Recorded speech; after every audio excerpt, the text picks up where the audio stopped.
Class 12 Physics. Topic का नाम है संधारित्रों का संयोजन। संयोजन मतलब जोड़ना। अब हम सब क्या करेंगे, कई प्लेटों को हम एक साथ जोड़ेंगे और जोड़ने पर हम क्या करेंगे, बिंदु बिंदु को प्राप्त करेंगे। ये जो होता हमारा संधारित्रों का संयोजन, इसको दो भागों में भी आप तीन से ज्यादा भी होगा, लेकिन दो भागों में निश्चित से बांटेंगे। एक होता है श्रेणीक्रम और दूसरा होगा समांतरक्रम, जिसको पार्श्ववर्ती नाम से भी जाना जाता है। इसमें ध्यान दीजिएगा, पहला हम चर्चा करेंगे और इसी का हम डेरिवेशन करेंगे श्रेणीक्रम। श्रेणीक्रम क्या होता है, देखिए सबसे पहले हमने क्या किया, कहीं देखो ये देखो क्रम से तीन प्लेटों को लिया, जिनको हमने क्या किया, एक का सिरा दूसरे के सिरे से जोड़ दिया।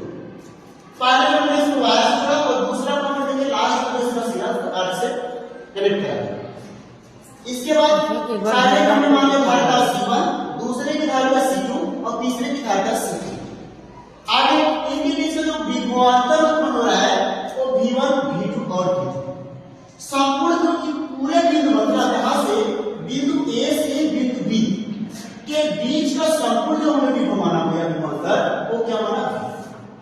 आगे ध्यान दीजिए, हम लोगों ने इसी डायग्राम के बारे में चर्चा। देखो हमने क्या किया, हमारा C1, C2 और C3 तीन प्लेट का समांतर प्लेट है।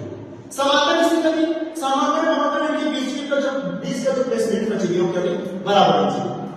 इसके बाद फिर क्या कहा जाना है, देखिए ऐसे जिनके आवेश क्रमशः q1 और माइनस, क्योंकि ध्यान समझिएगा जब ये प्लेट में प्लस रहेगा अगले प्लेट को माइनस चार्ज होगा।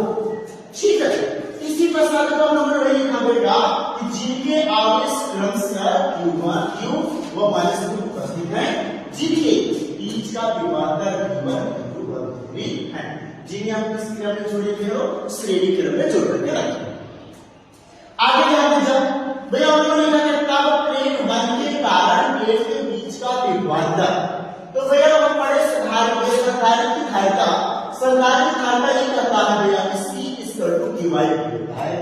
या हम लोगों ने v का मान कैसे निकाला, तो इस कैसे मल्टीप्लाई इस कैसे मल्टीप्लाई किया, जब इसका से मल्टीप्लाई किया C देगा q, ये C मल्टीप्लाई कर ये होगा डिवाइड, मतलब क्या होगा हां, तो C बराबर क्या होगा डिवाइड। इसी प्रकार हम लोगों ने देखिए ऐसे कभी लिखा कि करंट का प्लेट 1 के कारण प्लेट के बीच का विभवांतर, मतलब प्लेट q1 हो गया, इसको 1 मान लीजिए, इसको 2 मान लीजिए और इसको 3 मान लीजिए। तो पहले हमने क्या किया, विभवांतर किसके बीच का विभव क्या है, v1 है, इसलिए मैं v1 बराबर करेंगे q/c1। इसी प्रकार हम लोगों ने लिखा, इसी प्रकार प्लेट 2 और प्लेट 2 और प्लेट 3 के बीच का विभवांतर v2 बराबर लिखोगे q/c2 और v2 बराबर q/c3। अच्छा फिर आगे हमने क्या, बिंदु A व B, बिंदु A भी दिख रहा है आपको, देखो ये बिंदु A है फिर और बिंदु B, इसके बीच का जो विभव है हम लोगों ने क्या माना है v, और v इसी v के अंदर कितना प्लेट जुड़ा है, जो बात देखिए 1 2 3, इसके से विभवांतर कितने रहती है, जो v1 v2 और v3। तो हम लोगों ने जो प्रयास किया है v v1 v2 प्लस में v3। अब ये कुछ नहीं किए, यहां से देखिए v1 का मान उठा करके यहां से v2 का v3 का मान उठा करके देखिए इसी हम लोगों ने असल कर दिया। अब आप सब क्या समझा, तो इस v बराबर पहले निकाले है क्या है, देखो v बराबर q/c, यहां हम लोगों ने लिख दिया q/c। बाकी भी v1 का मान लिखे q/c लिखे थे, v2 का मान q/c2 लिखे थे, v3 का मान q/c3 लिखे थे।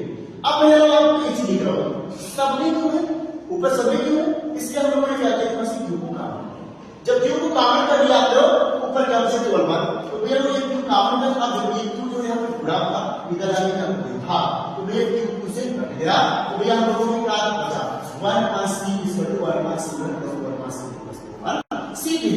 यही भैया हमारा कार्य है श्रेणी क्रम का संयोजन।